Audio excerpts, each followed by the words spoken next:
Hello students, मैं आशा करता हूँ कि आप सभी ठीक होंगे।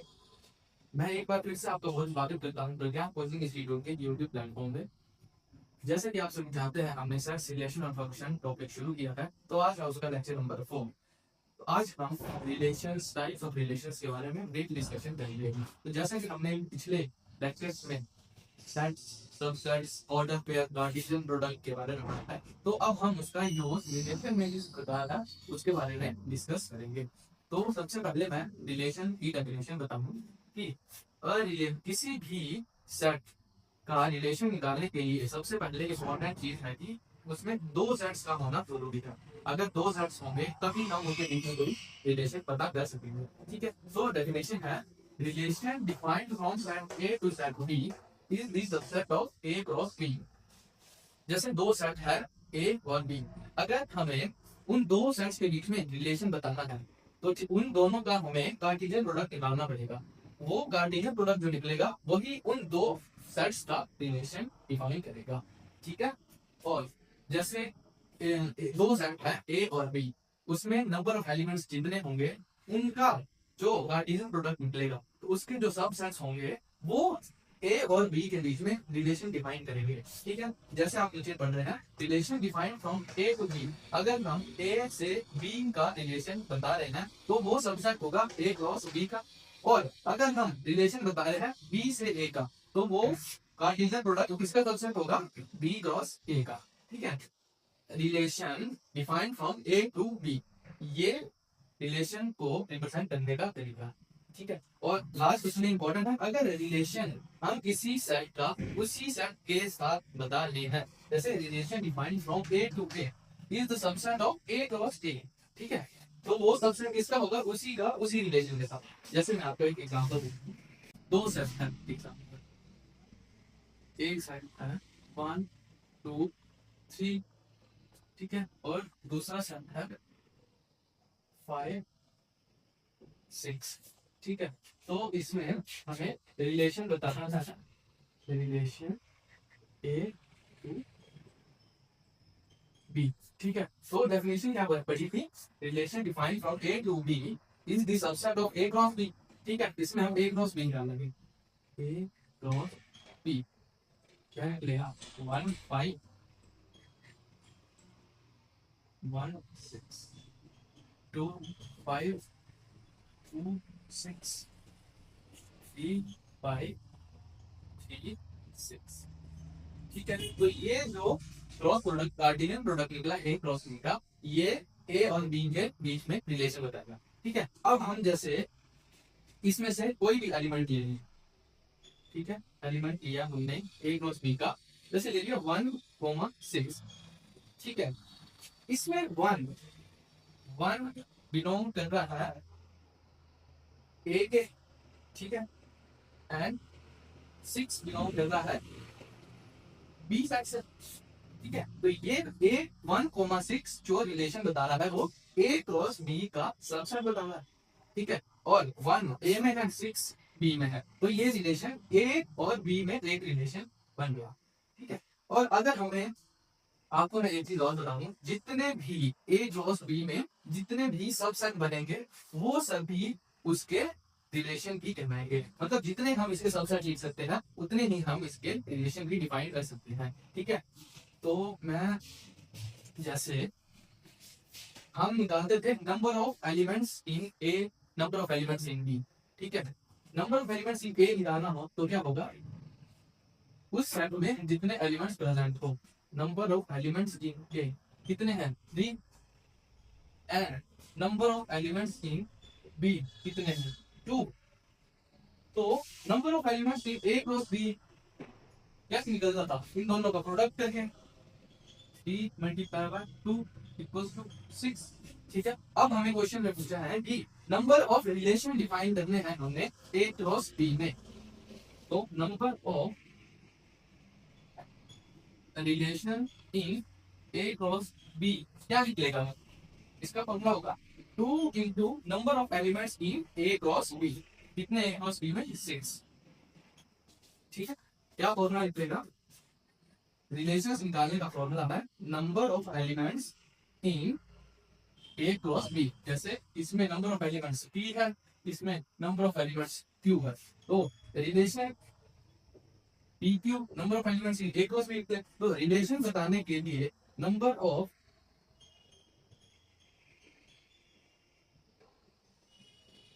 Relation in A cross B क्या निकलेगा, 2 इंटू पी क्यू। ठीक है, तो स्टूडेंट्स अब मैं आपको डोमेन, रेंज और को डोमेन के बीच में क्या फंक्शन है उनकी डेफिनेशंस के बारे में बताऊंगा। तो स्टूडेंट्स जैसे कि आप सभी बोर्ड में देख रहे होंगे definition, domain, domain of a function क्या होगा, अगर मैं कोई रिलेशन ले लूं, relation A belongs to B, ये मैंने एक रिलेशन ले दिया और मैंने कहा कि डोमेन, रेंज और को डोमेन निकालना है। ठीक है, अगर आपको डोमेन, रेंज और को डोमेन पूछा होगा तो आपको एक फंक्शन डिफाइन किया होगा। ठीक है, तो डोमेन की डेफिनेशन है set of elements of A which are related to set of elements of B. मतलब ए के जितने भी एलिमेंट्स बी के साथ रिलेट कर रहे होंगे, सेट ए के जितने भी एलिमेंट्स बी के साथ रिलेट करेंगे उसको क्या कहेंगे ना, डोमेन। और इसका ऑपोजिट है range, set of elements of B, B के जितने भी एलिमेंट्स सेट ए के साथ रिलेट करेंगे तो उसे हम कहेंगे रेंज। ठीक है, और कोडोमेन क्या होगा, जितने भी एलिमेंट्स प्रेजेंट होंगे सेट बी में वो होंगे कोडोमेन। ठीक है, मैं आपको एग्जांपल के थ्रू इनकी डेफिनेशन अच्छे से डिस्कस करूंगा।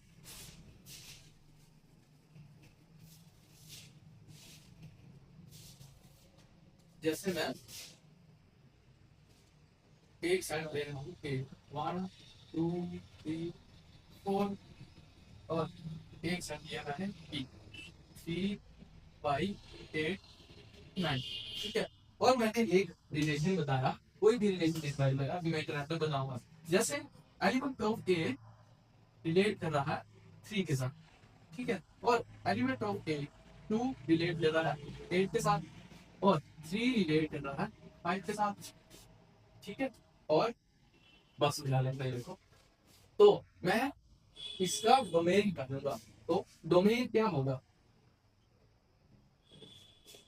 क्या ध्यान रखें, डेफिनेशन में क्या इसमें किया था, elements of set A which are related to set B क्या कहलाएगी, डोमेन। तो एलिमेंट्स ऑफ ए देखें, 1 किसके साथ कर रहा है रिलेट, 3 के साथ, 2 किसके साथ कर रहा है 8 के साथ, 3 किसके साथ कर रहा है 5 के साथ। ठीक है, तो इसकी डोमेन क्या निकलेगी, 1 2 3, 1 2 3, 4 का नहीं निकले, क्योंकि डेफिनेशन में क्या बोला था, only those elements which are related to elements of B, elements of A के वही एलिमेंट्स जो बी के साथ रिलेट करेंगे वो होंगे डोमेन। ठीक है, अब रेंज क्या निकलेगी, रेंज की डेफिनेशन क्या थी, elements of set B which are related to set A. ठीक है, तो सेट बी के कौन कौन से एलिमेंट्स सेट ए के साथ रिलेट करने हैं, 3 5 और 8, तो रेंज क्या निकल जाएगी 3 5 एंड 8। ठीक है, अब फोर डोमेन, को डोमेन क्या होता है, कंप्लीट सेट बी, बी के सेट में जितने भी एलिमेंट होंगे वो उसकी कोडोमेन होगी। तो क्या क्या एलिमेंट है, 3 5 8 9, 3 5 8 9। ठीक है, अब किसी कंसेप्ट के साथ साथ मैं आपको एक और कंसेप्ट बताता हूँ, इमेज और प्री इमेज का। ठीक है, जैसे वर्ड से डिफाइन हो रहा है इमेज, जैसे 1 की इमेज 3 है, ठीक है, और पूछा है 3 की प्री इमेज निकाले, तो प्री इमेज क्या निकलेगी, 3 की प्री इमेज है 1, 2 की इमेज 8 है तो 8 की प्री इमेज क्या होगी 2, और 3 की इमेज 5 है तो 5 की प्री इमेज क्या निकलेगी 3।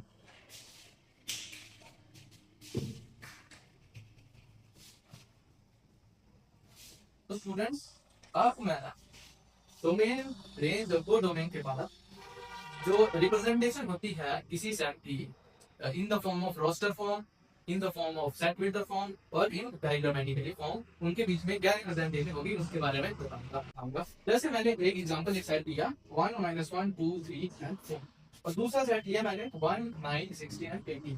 मैंने एक रिलेशन डिस्क्राइब कर दिया, the relation A through B where A belongs to capital A and B belongs to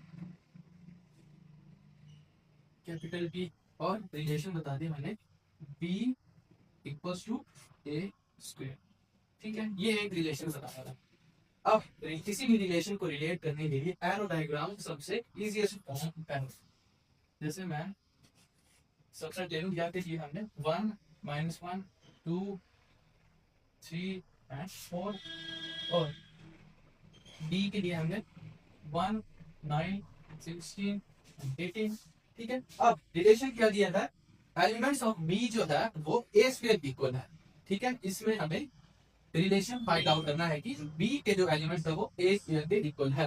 ठीक है, ए क्या दिया था, 1 का स्क्वायर दिया गया 1, तो एलिमेंट्स ऑफ ए किससे रिलेट हो, 1 से। ठीक है, अब सेट ए का दूसरा एलिमेंट क्या है, -1। -1 को मैं आपको कह -1 का स्क्वायर क्या देगा 1, फिर से -1 किससे रिलेट करना है, 1 से। अब सेकंड 2 का स्क्वायर क्या हो गया 4, अब 4 आप देखो सेट बी में कहीं है नहीं, तो इसका कोई रिलेशन उसके साथ नहीं आएगा। और तीसरा क्या है 3 का स्क्वायर क्या होगा 9 दूसरे सेट में है। फोर्थ एलिमेंट है 4 का स्क्वायर 16 भी उस है। ठीक है, अब इस रिप्रेजेंटेशन को अगर हम रोस्टर फॉर्म में रिप्रेजेंट करेंगे तो कैसे लिखेंगे, A cross B relation, A cross B में क्या आ रहा है, B equal to A square क्या रहेगा 1 1 -1 1 3 9 4 एंड 16। ये इन दोनों सेट्स के बीच में रिलेशन डिस्क्राइब हुआ। अब हमें डोमेन को डोमेन और रेंज निकालना, दूसरे को कैसे निकलेगी, डोमेन क्या निकलेगी, elements of set A which are related to set B, तो कौन कौन से है 1 -1 3 एंड 4, 1 -1 3 एंड 4, और रेंज क्या निकलेगी, elements of B which are related to elements of A 1 9 and 16। ठीक है, और फोर डोमेन में क्या है, फोर डोमेन क्या निकलेगी, कंप्लीट सेट बी। ठीक है, क्या क्या है 1 9 16 एंड 18, 1 9 16 एंड 18। तो ये रिप्रेजेंटेशन हुई इसकी रिवर्सल फॉर्म में, सेट फॉर्म में और एरो डायग्राम में, और ये is the domain range and codomain. ठीक है, अब मैं आपको इनवर्स ऑफ रिलेशन के बारे में बताऊं। तो स्टूडेंट्स, इनवर्स ऑफ रिलेशन क्या होता है, अगर कोई relation A to B define हुआ है, अगर कोई relation A to B define हुआ है तो उसका इनवर्स जो आएगा वो बी टू ए डिफाइन होगा। ठीक है, अगर कोई relation A to B define हुआ है तो उसका जो इनवर्स होगा वो relation B to A define होगा। मैं एग्जांपल के थ्रू आपको अच्छे से समझाऊंगा। जैसे मैं एक सेट ले रहा हूँ 1 2 3, ठीक है, और मैंने इसका एक रिलेशन निकाला 1 2 2 3 1 3। ठीक है, और मैंने इसका इनवर्स पूछा, तो मैंने क्या बताया, अगर कोई relation A to B define हो रहा है तो उसका इनवर्स जो है वो बी टू ए डिफाइन होगा। ठीक है, तो इसका इनवर्स क्या होगा 2 1 3 2 1। ठीक है, ठीक है, और हमें पता है कि डोमेन, इसका इनवर्स का जो सबसे इंपॉर्टेंट फंक्शन है वो हमें डोमेन को डोमेन और रेंज में यूज करना होगा। जैसे इस आर में डोमेन क्या होगा 1 2 1। ठीक है, आर में रिलेशन में डोमेन क्या होगा 1 2 एंड 1। तो इसी सेट में एलिमेंट्स रिपीट नहीं होते हैं तो डोमेन क्या है 1 है 2, और रेंज क्या रहेगी 2 3 3 2 एंड 3। ठीक है, अब आर इनवर्स में डोमेन क्या निकली, आर इनवर्स में डोमेन निकली 2 3 3 2 एंड 3, और रेंज क्या निकली 1 2 1 1 2 1। ठीक है, तो इस रिलेशन से आप कुछ इक्वेट कर पा रहे हैं कि जो आर की डोमेन है, जो आर की डोमेन है, रिलेशन की डोमेन है, वो रिलेशन के इनवर्स भी रेंज है। ठीक है, ये एक इंपॉर्टेंट चीज आप नोट करें, domain of R is equals to the range of R inverse and range of R. Range में आप शायद देख पा रहे होंगे, जो रिलेशन की रेंज है 2 और 3 वो आर इनवर्स के डोमेन के इक्वल है 2 और 3। तो range of R is equals to domain of R inverse. तो आगे के क्वेश्चन में जैसे आपको अगर रेंज इनवर्स की रेंज दी हो और रिलेशन की रेंज पूछे, ठीक है, तो इनवर्स की रेंज दी हो और रिलेशन की रेंज पूछे तो कैसे निकलेगी, inverse of range R is the domain of R, और जो आर के डोमेन होंगे वो डोमेन किसके होंगे, आर इनवर्स के। दोनों को इक्वेट करके हम रिलेशन के डोमेन को डोमेन और रेंज निकाल पाएंगे। ठीक है, तो ये चीज इंपॉर्टेंट है, इसको आप नोट करें। तो स्टूडेंट्स, आज के टॉपिक को हम इतना ही रखेंगे। मैं होप करता हूँ कि आपको ये वीडियो पसंद आई होगी, और इस वीडियो को ज़्यादा से ज़्यादा शेयर करें, लाइक करें, सब्सक्राइब करें। Thank you so much and have a nice day.